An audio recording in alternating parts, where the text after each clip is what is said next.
মায়ের হাতের দারুণ মজার একটা রান্নার রেসিপি আজকে আপনাদের সাথে শেয়ার করে দিলাম। এই রান্নাটা এত বেশি মজা, গরুর কালো ভুনাকেও ফেল হয়ে যাবে এই চিকেন ভুনা রেসিপির কাছে। আসসালামু আলাইকুম আমার প্রাণপ্রিয় ভাই বোনেরা, সবাই কেমন আছেন? আশা করি ভালো আছেন। আলহামদুলিল্লাহ আমিও ভালো আছি। বন্ধুরা, আজকে আপনাদের সাথে আমি শেয়ার করব আমার আম্মুর হাতের চিকেন কালো ভুনা, মজাদার একটি রেসিপি। আমার মায়ের রেসিপিটা সবসময় করে থাকেন, আর আমি কখনো করিনি, এভাবে রান্না করিনি কখনো, কারণ আমরা মেয়ে মানুষ, কম সময়ে ঝটপট রান্না যেভাবে করা যায় আমরা সেই টেনশনে থাকি। তো আজকে চিন্তা করলাম আমার আম্মুর হাতের এই ভাইরাল কমন রেসিপিটা আপনাদের সাথে শেয়ার করে ফেলি। তার জন্য আমি এখানে নিয়েছি পোলট্রি মুরগি, আর পরিমাণ মতো পেঁয়াজ, আদা রসুন পেস্ট দিয়েছি, টমেটো, এটা হচ্ছে একটু বাটা জিরা, লবণ স্বাদ মতো, হলুদের গুঁড়ি, তারপর হচ্ছে মরিচের গুঁড়ি, আর দিব এখানে একটু জিরার গুঁড়ি, আর দিব কালো গোলমরিচের গুঁড়ি, দিয়ে দিলাম কয়েকটা শুকনো মরিচ। এখন এই সব কিছুকে একদম হাতের সাহায্যে সুন্দর করে গায়ে গায়ে লাগিয়ে মেখে নিতে হবে, যেন প্রতিটা মশলা যেন মাংসের ভিতরে ঢুকতে পারে, সেভাবে করে মাংসটাকে মেখে নিতে হবে।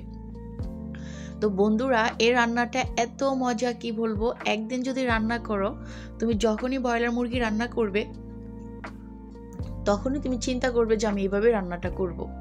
তো চলো এখন আমরা চলে যাচ্ছি মূল প্রসেসে। চলে আসলাম চুলায়, দেখো চুলাটা অন করে নিয়েছি।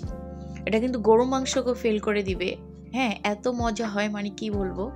আমি সরষের তেল দিয়ে আজকে রান্নাটা করছি। তো এখানে দিয়ে দিলাম গরম মশলাগুলো, সাথে দিয়েছি 1 চামচ জিরা, একটার মতো আস্ত রসুন, এভাবে করে ছিলি করে। তো এই মশলাটাকে আমি এখানে 1 মিনিটের মতো ভেজে নেবো, একদম কম আছে যেন পুড়ে না যায়। তোমরা অবশ্যই এভাবে খাবার টেবিলে চিকেনটা রাখতে পারো, মানে কি বলবো, অসম্ভব মজাদার। গরু মাংস কিন্তু আমাদের সবার প্রিয়। আমি মনে করি এই ব্রয়লার মুরগিটা গরু মাংস থেকেও মজা এভাবে রান্না করলে। আমার আম্মু এভাবে রান্না করেন সব সময়। ভাবলাম মায়ের হাতের রেসিপিটা বন্ধুদের সাথে শেয়ার করে দিই। তো এই পর্যায়ে আমি এই মেখে রাখা মাংসগুলো দিয়ে দিচ্ছি। আমি কিন্তু আগেই মাংসের সাথে কোনো তেল ব্যবহার করিনি, তেলটা কিন্তু আমি পরে দিয়েছি, এবং কিভাবে দিয়েছি আপনাদেরকে আমি দেখিয়ে দিয়েছি। তো এখন আস্তে আস্তে করে আমি কিন্তু এখানে কোনো পানি ব্যবহার করব না, জাস্ট এই তেলের মধ্যেই আর মাংস থেকে যে পানিটা উঠে আসবে সেটা দিয়ে আমি আজকে রান্নাটা শেষ করব। কারণ এক্সট্রা পানি দিলে এটার যে একটা ভুনা ভুনা ফ্লেভার সেটা থাকবে না, তাই মিডিয়াম চুলাটাকে রাখতে হবে, আর আস্তে আস্তে করে রান্নাটা করতে হবে, মানে ঢাকনা দিয়ে, যেন মাংসটা ভিতর থেকে সিদ্ধ হয়ে আসে আর কোনো পানি দেওয়া না লাগে। তা আমার এতটুকু পানি বের হয়েছে মাংস থেকে, আর তেলে মশলা সব কিছু মিলেই পর্যন্ত। তো ফাইনালি দেখো আমার রান্নাটা হয়ে গেছে। তোমরা এইভাবে করে খাবার টেবিলে এই মাংসটা রাখতে পারো। যারা ব্রয়লার মুরগি অনেকেই খেতে চায় না, তো যারা খেতে চায় না তারা যদি এই মাংসটা এভাবে দেখে, আমার মনে হয় তারাই সব কিছু খেয়ে ফেলবে, আর বলবে যে আমি এখন থেকে ব্রয়লার মুরগি ছাড়া আর কিছুই খাবো না। তো রান্না প্রায় শেষ পর্যায়ে আমি দিয়ে দিলাম ধনিয়া পাতা কুচি, আর হচ্ছে কিছুটা কাঁচামরিচ দিয়ে দিলাম।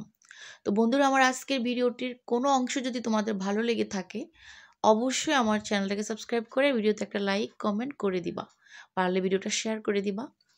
তো আমার রান্নাঘরটা হচ্ছে প্রচণ্ড অন্ধকার, অন্ধকারের মধ্যে লাইট জ্বালা আমাকে ভিডিও করতে হয়। জানি না ক্যামেরা কেমন দেখাচ্ছে ভিডিও। আজকে এই পর্যন্ত, আল্লাহ হাফেজ।